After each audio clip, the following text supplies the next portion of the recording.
تو یعنی اس صورت کو الگ سے اللہ نے بیان کیا کہ باقی قرآن بھی دیا اور یہ 7 صورتیں بھی دی، تو یہ اس کی علامت ہے کہ اس صورت کی اللہ کی نظر میں بہت اہمیت ہے۔ اور اللہ نے اس کی صفت یہ بیان کی، بار بار دہرائی جانے والی بار بار دہرائی جانے والی صورت، تو یہ بھی اس کی ایک فضیلت ہے کہ بار بار نمازوں میں دہرائی جاتی ہے۔ نماز میں قرآن کا کوئی بھی حصہ اتنا زیادہ نہیں پڑھا جاتا جتنی سورہ فاتحہ کو پڑھا جاتا ہے، تو بہت بڑی فضیلت ہے۔ اور آپ صلی اللہ علیہ وسلم نے فرمایا لم ينزل فی التوراۃ ولا فی الانجیل سورۃ مثل سورۃ الفاتحۃ ولا اعظم منها۔ آپ صلی اللہ علیہ وسلم نے فرمایا نہ اللہ نے تورات میں اس سے بہتر سورت نازل کی، نہ انجیل میں، اور نہ باقی قرآن میں اس سے بہتر سورت نازل کی ہے۔ اور ایک اور حدیث میں آتا ہے کہ رسول اللہ صلی اللہ علیہ وسلم نے ارشاد فرمایا کہ اللہ تعالیٰ فرماتے ہیں قسمت الصلاۃ بینی و بین عبدی، اللہ تعالیٰ فرماتے ہیں میں نے اپنے اور بندے کے درمیان نماز کو ڈیوائیڈ کر دیا۔ تو یہاں نماز سے مراد فاتحہ ہے، یعنی اس کی اتنی اہمیت ہے کہ اللہ نے فاتحہ کو نماز سے تعبیر کی۔ فرمایا کہ جب کوئی بندہ نماز میں کھڑا ہو کر کہتا ہے الحمدللہ رب العالمین، تو اللہ تعالیٰ فرماتے ہیں حمیدنی عبدی، میرے بندے نے میری حمد و ثنا کی، یعنی فرشتوں سے فخر سے کہتے ہیں۔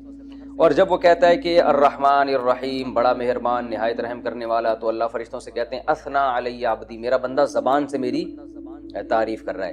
اور جب وہ کہتا ہے مالک یوم الدین، تو اللہ تعالیٰ فرشتوں سے کہتے ہیں مجدنی عبدی، دیکھو میرا بندہ میری بزرگی بیان کر رہا ہے۔ اور جب انسان، یہ تو وہ ہے جو اللہ یعنی اللہ کا حصہ ہے، یعنی حدیث میں آتا ہے نا میں نے نماز کو اپنے اور بندے کے درمیان ڈیوائیڈ کیا، تو کچھ حصہ میرا ہے اور کچھ بندے کا ہے، تو یہ والا تو میرا ہو گیا، یہ میری تعریفیں کر رہا ہے یہ۔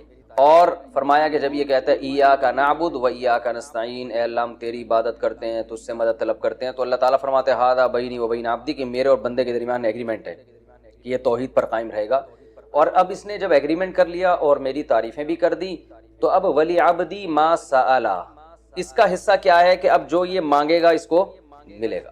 تو اب یہ مانگے گا کیا، اللہ تعالیٰ ہم پہ چھوڑ دیتے، ہم الٹی سیدھی مانگنا شروع کر دیتے، تو اس لیے اللہ نے فرمایا کہ بڑی چیز مانگو خود، کیونکہ اللہ کی رحمت جوش میں ہے اور اللہ کو پتہ ہے کہ میں دعا قبول کروں گا، تو اس لیے اللہ نے اچھی دعا مانگنے کا ہمیں حکم دیا جو اہم تھی۔ اور حکم کیا دیا، اہدنا الصراط المستقیم، کہ اللہ تو ہمیں سیدھے راستے پر چلا، صراط الذین انعمت علیہم غیر المغضوب علیہم ولا الضالین۔ تو یہ اس طرح سے اللہ تعالیٰ نے فاتحہ کو 2 حصوں میں ڈیوائیڈ کیا ہے حدیث کے مطابق۔ اور حدیث میں آتا ہے صحیح مسلم میں عبداللہ بن عباس رضی اللہ عنہ سے مروی ہے کہ آپ صلی اللہ علیہ وسلم کے پاس جبریل علیہ السلام بیٹھے ہوئے تھے، اچانک آپ نے ایک زوردار آواز سنی جو اس سے پہلے کبھی نہیں سنی تھی۔ تو جبریل نے فرمایا کہ یہ ایک آسمان کا دروازہ ہے جو کھلا ہے، جو آج سے پہلے کبھی بھی نہیں کھلا تھا، اس سے ایک فرشتہ نازل ہوا ہے۔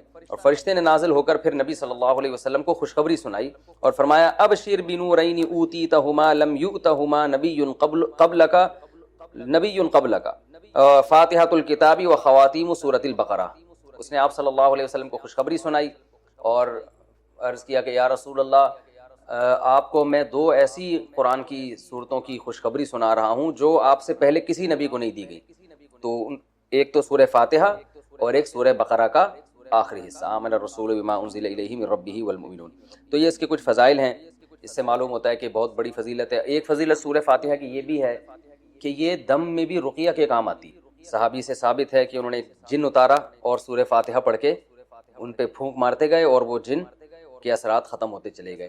تو اس لیے اگر کسی پہ خدا نخواستہ جادو یا جنات کے اثرات ہوں تو سورہ فاتحہ پانی پہ دم کر کے چھینٹے ماریں یا ویسے ہی پھونک ماریں، اس کا بہت فائدہ ہوتا ہے۔ یہ سورہ فاتحہ کیا جو ہے نا کچھ فضیلت تھی جو میں نے آپ کے سامنے بیان کی۔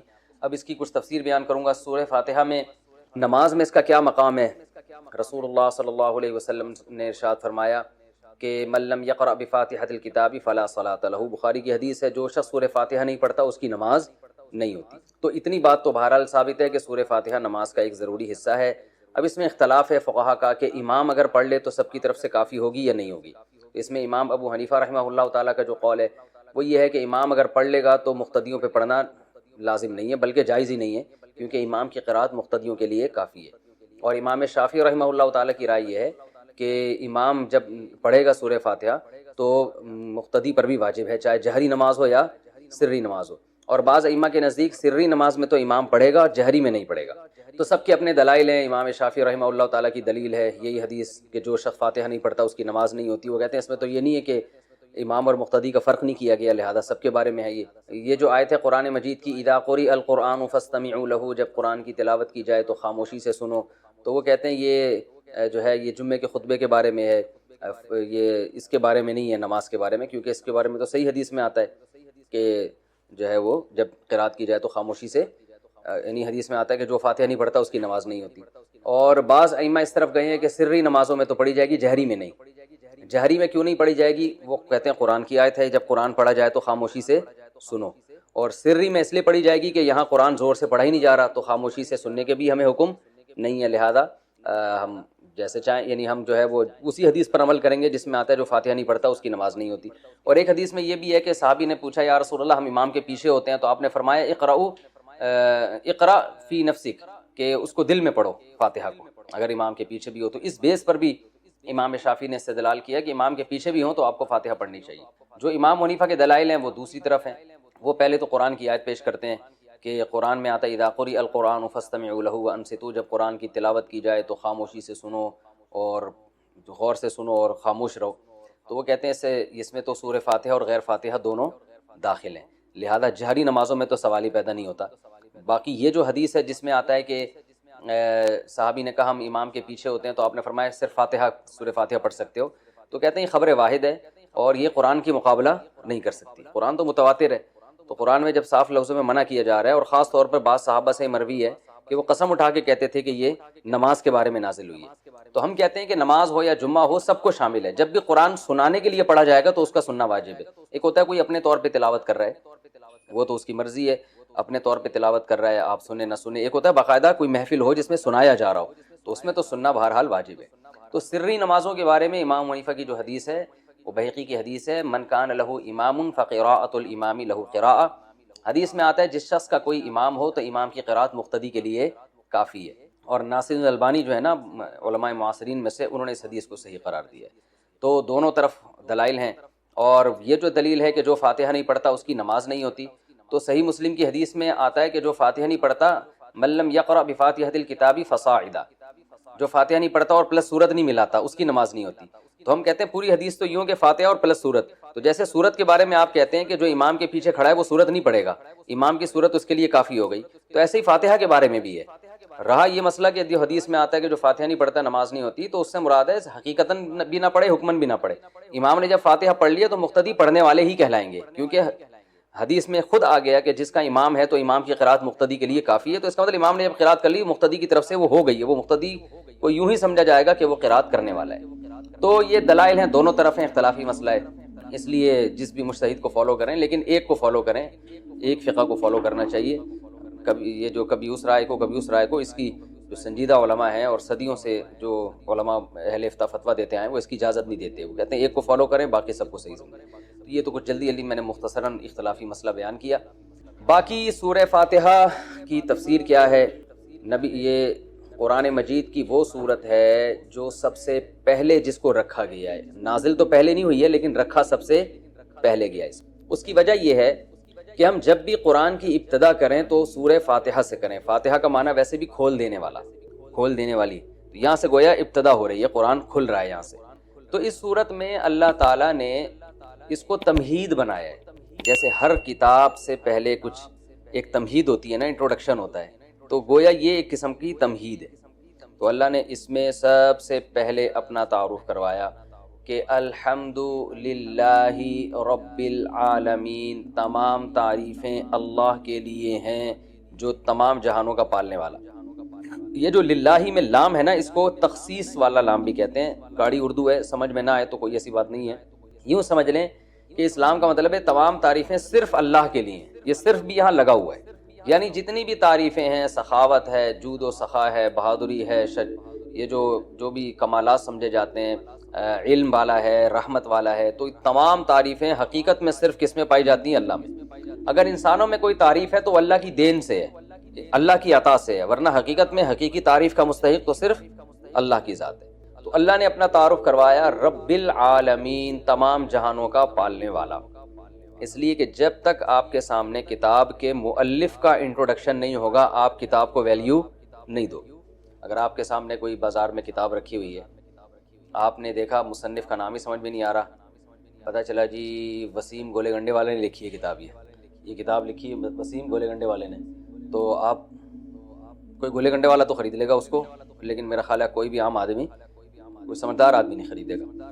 یار مجھے ذرا پانی تو پلاؤ، بہت سخت پیاس لگ رہی ہے۔ تو کوئی بھی پی سکتا ہے کہہ رہا ہوں، دیکھو پیاس لگ رہی ہے نا، تو کوئی بھی خرید سکتا ہے اس کتاب کو، لیکن سمجھدار آدمی نہیں خریدے گا۔ تو یہ مصنف سے پتہ چلتا ہے تو یہ قرآن اللہ کی کتاب ہے، تو اس لیے اللہ نے اپنا تعارف کروایا۔ تو اللہ نے تعارف کروایا یہ اس ذات کی کتاب ہے، الحمدللہ، تمام تعریفیں اللہ کے لیے ہیں۔ اور یہ جو جتنے بھی جہان ہیں نا دنیا میں، کائنات ہے، ان سب کو نہ صرف بنانے والا ہے بلکہ پالنے والا ہے، سب کو چلا رہا ہے۔ جیسے میں نے مثال دی تھی نا، رب کہتے ہیں پالنے والے کو، تو باقاعدہ سب کی تربیت کر رہا ہے، سب کو کھلا رہا ہے، سب کو ایک نظام کے تحت چلا رہا ہے، تبھی پوری کائنات لاکھوں کروڑوں سالوں سے پالن ہار، پالنے والا۔ تبھی قرآن میں دوسرے مقام پر آتا ہے یمسک السماوات والارض ان تزولا، کہ اللہ نے زمین اور آسمان کو تھاما ہوا ہے اللہ تعالیٰ۔ وَلَئِن زَالَتَا، اگر اللہ ان کو نہ تھامے نا اور یہ اپنی جگہ سے زائل ہو جائیں، تو اللہ کے علاوہ کوئی دوبارہ ان کو اسی ٹریک پہ نہیں لا سکتا۔ یہ نظام عالم بننے میں بھی اللہ کا محتاج ہے اور برقرار رہنے میں بھی اللہ کا محتاج ہے۔ تو اتنی بڑی ذات ہے جس کی کتاب ہے آگے جو تم پڑھو گے۔ الحمدللہ رب العالمین، العالمین عالم کی جمع ہے، عالم کہتے ہیں جہان کو، بہت سارے جہان ہیں۔ اب اس میں علماء کی مختلف آراء ہیں، بھائی جہان اس اعتبار سے بھی ہیں کہ زمین ایک الگ دنیا ہے، آسمانوں کی ایک الگ دنیا ہے، پھر آسمان 7 ہیں، ہر 7 آسمان کی ایک الگ دنیا ہے، تو اس لحاظ سے اللہ نے بہت سارے جہان بتائے۔ اور بعض علماء کہتے ہیں اس لحاظ سے بہت سارے جہان ہیں کہ ایک جہان یہ دنیا کا ہے، ایک قبر کا ہوگا اور ایک آخرت کا ہوگا۔ یہ بھی تو الگ الگ جہاں ہے نا، ہم تو شفٹ ہوتے ہیں، ہماری روح یہاں سے مادی زندگی سے برزخ میں جائے گی، برزخ سے پھر آگے دوبارہ حشر میں، پھر جنت ہے یا جہنم ہے، تو یہ سارے مختلف جہاں ہیں۔ اور بعض علماء کہتے ہیں اس لحاظ سے یہ مختلف جہاں ہیں کہ جیسے ایک مادی زندگی ہے نا انسانوں کی ہے، ایک فرشتوں کی بھی زندگی ہے، ان کی بھی ایک الگ دنیا ہے، جنات کی بھی ایک الگ دنیا ہے۔ تو جنات کیوں ٹریس نہیں ہوتے، کیوں نظر نہیں آتے؟ اس لیے کہ وہ مادی چیز نہیں ہے، وہ ایک الگ ہی مخلوق ہے جو ہم اس کو دیکھ نہیں سکتے، آگ سے بنی ہوئی مخلوق ہے۔ اور یہ جو فرشتے ہیں یہ روشنی سے بنی ہوئی مخلوق ہے، تو یہ بالکل ایک الگ جہاں ہے۔ تو اس لیے انسان کی جو ریسرچ ہے نا، جو مادی ذرائع ہیں تحقیق کے، اس میں یہ آتا ہی نہیں ہے۔ تو یہ الگ الگ جہان اللہ نے بنائے ہیں، فرشتوں کی الگ ہو سکتا ہے، یہاں بہت سارے فرشتوں میں نظر نہیں آ رہے، یہاں ہزاروں جنات تو ہمیں نظر، اور شکر ہے کہ نظر نہیں آ رہے، کیونکہ ہمیں نظر آئیں تو پھر جنات کو ہم نظر نہیں آئیں گے، ہم یہاں سے شارٹ ہو جائیں گے، ٹھیک ہے نا۔ تو ہوتے ہیں جنات بھی گھوم رہے ہوتے ہیں دائیں بائیں، اور مجھے تو کئی دفعہ آپ کے بارے میں وہم ہوا۔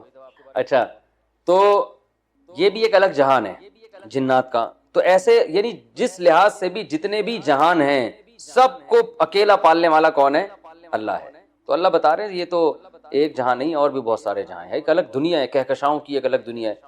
تو رب العالمین الرحمن الرحیم، تو ابھی اللہ کا انٹروڈکشن چل رہا ہے، تو اللہ نے فرمایا کہ اس کی بہت ساری صفات ہیں، لیکن اس کی جو سب سے اہم ترین صفت ہے، بڑا مہربان اور نہایت رحم کرنے والا، اس کی وہ جس کو میں نے الرحمن رحیم کے لفظ میں بہت ڈیٹیل سے میں بیان کر چکا ہوں کہ اللہ کی رحمت اللہ کے غصے پر غالب ہے، اور اللہ اصل میں تو رحم ہی کرتا ہے، سزا جب دیتا ہے کہ جب کوئی اس کی نافرمانی کرے، اور اس میں بھی بہت سارے آپشن اس نے معافی کے رکھے ہوئے ہیں۔ تو ایک بادشاہ ہوتا ہے نا، کچھ ظالم ہوتے ہیں، کچھ رحم دل ہوتے ہیں، تو رحم دل معاف زیادہ کرتے ہیں اور اپنے رعایا کو نوازتے زیادہ ہیں اور سزا کم دیتے ہیں، لیکن ظالم جو ہیں وہ لوگ ان سے ڈرتے رہتے ہیں۔ تو اللہ تعالیٰ جو ہے رحم دل ذات ہے، لہذا وہ اپنے بندوں پر عطائیں زیادہ کرتا ہے اور ان کو سزا بھی دیتا ہے، مگر اتنی نہیں جتنی وہ مستحق ہیں، بہت سے گناہ معاف ہو جاتے ہیں۔ اور الرحمن الرحیم آگے فرمایا کہ مالک یوم الدین، روز جزا کا مالک۔ دیکھیں مالک تو اللہ اس جہاں کا بھی ہے، اس جہاں کا بھی ہے، لیکن روز جزا کا مالک اس لیے اللہ نے بیان کیا کہ اس دنیا میں عارضی طور پر انسانوں کی بھی حکومت ہوتی ہے، لہذا انسان ایک دوسرے پہ ظلم کرتے ہیں اور اللہ یہ ظلم ہونے دیتا ہے، کیونکہ اللہ نے اختیارات دے دیے ہیں کہ تم چاہو تو سیدھے راستے پہ چلو، تم چاہو تو غلط راستے پہ چلو، اس قسم کے اختیارات اللہ نے ہمیں دے دیے۔ تو آخرت میں یہ اختیارات نہیں ہوں گے، اور آخرت میں ملکیت صرف اور صرف اللہ کی ہوگی۔ تو لہذا جو عقل مند لوگ ہیں وہ آخرت کو سامنے رکھ کر زندگی گزارتے ہیں، وہ کہتے ہیں اگر آج ہم نے اپنے اختیارات کا غلط اور ناجائز فائدہ اٹھایا تو کل ہمیں یہ بھگتنا پڑے گا، کیونکہ یہ اختیار ہم سے سلب ہو جائے گا، ہم سے چھین لیا جائے گا۔ بہت پیسہ دے دیا اللہ نے اضافی، تو پھر بنا لو، ادھر ضائع ہو جائے گا، چلو اپنا مکان بنا لو، ورنہ مکان پہ بیوقوف لوگوں کا کام ہے یار۔ مجھے سب سے زیادہ ضرورت ہے اپنے مکان کی، کیونکہ میرے تو بچے بھی ماشاء اللہ ہول سیل کے حساب سے اور گھر بھی، مجھے ضرورت نہیں، مسافر خانہ ہے یار. آپ کہہ سکتے ہو بچے کہاں جائیں گے پھر، آپ مر گئے تو یہ تو کرایہ کون تمہارا باپ دے گا. یہ کراچی میں تو ہر بات میں باپ کو لے جاتے ہیں بیچ میں. تو بھائی اللہ نے اضافی پیسہ دیا تو کوئی پراپرٹی بنا کے چھوڑ جاؤ، وہ بیچ کے کر لیں گے کچھ. مگر کرائے پہ رہنے کا جو مزہ ہے وہ اپنے مکان میں مزہ نہیں. کرائے میں رہنے کا مزہ ہے کہ واٹ لگاؤ اس کے مکان کی. حقیقت ہے اپنے مکان کا نلکا بھی ٹوٹتا ہے نا، غم ہوتا ہے. مالک مکان نے کروڑوں روپے لگا کے گھر بنایا، تم تھوڑا سا کرایہ دے کے اس میں انجوائے کرو، ٹھیک ہے نا. کئی سال کرایہ دیتے رہو گے، اس کے کروڑوں روپے پورے نہیں ہوں گے، اور تمہاری ایج پوری ہو جائے گی اور تم قبر میں چلے جاؤ گے. پھر تم بولو گے خام خامے میں نے کروڑوں روپے لگا کے اپنا ذاتی مکان میں خرچ کیا، مجھے کیا پتا تھا اتنے تھوڑے سے دن رہنا ہے. تو ہم تو جب بھی گھر میں جاتے ہیں ہم یہی سوچتے ہیں پتہ نہیں کل صبح اٹھیں کہ نہ اٹھیں. کیا خیال ہے بھائی، زندہ رہیں کہ نہ رہیں؟ ابے ان دیواروں سے کیا دل لگانا ہے یار، کیا دل لگانا ہے اینٹوں سے. میری اینٹ ہے، میری ٹائل ہے، بھاڑ میں جائے تیری اینٹ. زندگی ہے کتنی تھوڑی، بہت زیادہ جی لی ہے، 80 سال نکال لیں گے. بولے تو پراٹھے جس اسپیڈ سے ہم کھا رہے ہیں مجھے نہیں لگتا میں 80 سال تک رہوں گا. صحیح ہے نا. ہم کہتے ہیں پراٹھے کھا کے مر جانا، یہ بغیر پراٹھوں کے 80 سال تک زندہ رہنے سے بہتر ہے. اللہ بچائے. ویسے جب مرنے لگتا ہے پھر آدمی یہ نہیں سوچتا، پھر کہتا ہے یار خیر. وہ ایک آدمی کہتا تھا اللہ زندگی سے موت ہی بہتر ہے. بار بار کہتا تھا تو کوئی درخت پہ چڑھ کے کسی نے رسی پھینک دی، اور یہ اس نے رسی دیکھی دعا مانگ رہے ہیں اللہ زندگی سے موت ہی بہتر ہے. تو جب پھندا دیکھا نا، اس نے کہا یہ کیا ہے. اوپر سے آواز آئی اے میرے بندے میں اللہ ہوں، میں نے تیری دعا سن لی ہے، تو یہ پھندا گلے میں ڈال، میں کھینچ لوں گا اوپر تجھے. تو کہتے ہیں اللہ یہاں تو کوئی مذاق بھی نہیں کر سکتا. تو بہرحال زندگی کا کوئی بھروسہ. بہت جی لی 80 سال جی لیں گے تو 80 میں کتنا ٹائم رہ گیا، ایسے ٹھک ٹھک ٹھک ٹھک کر کے ٹائم گزرتا ہے، اور وہ بھی بہت ہی مشکل ہے. اگلے سال کا بھروسہ نہیں ہے یار. تو کیا میرا مکان، میری گاڑی، میری سے بیوی ہونی چاہیے آدمی.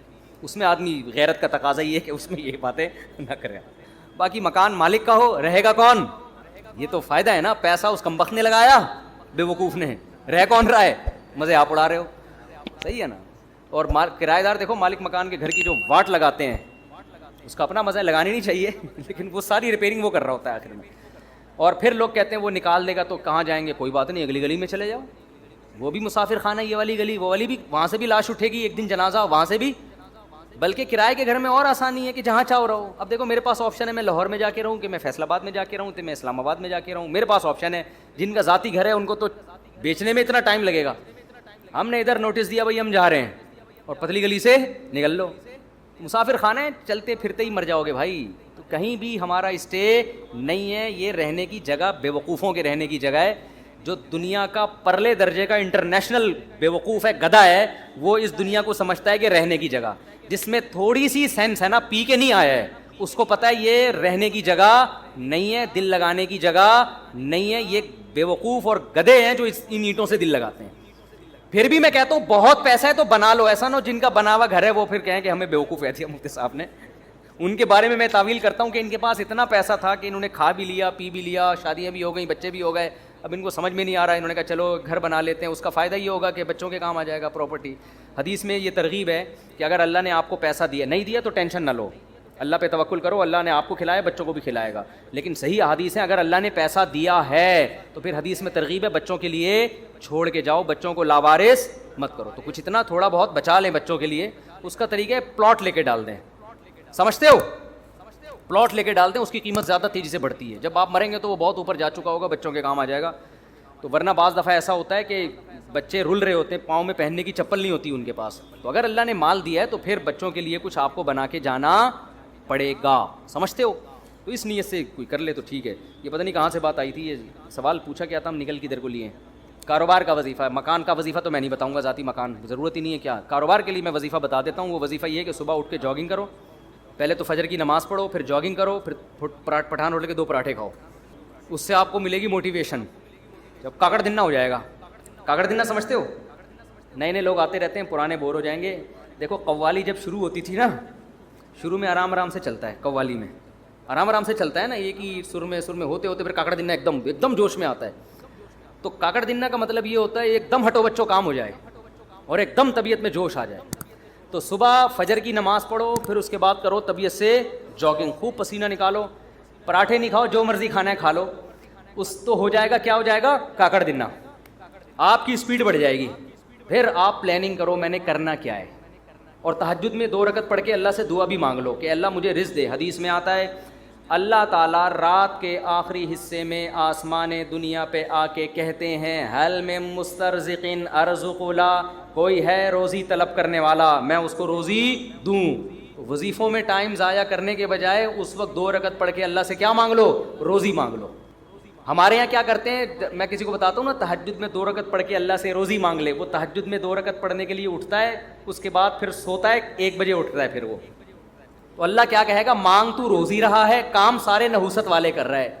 روزی کو دھکا دینے والی بات ہے نا.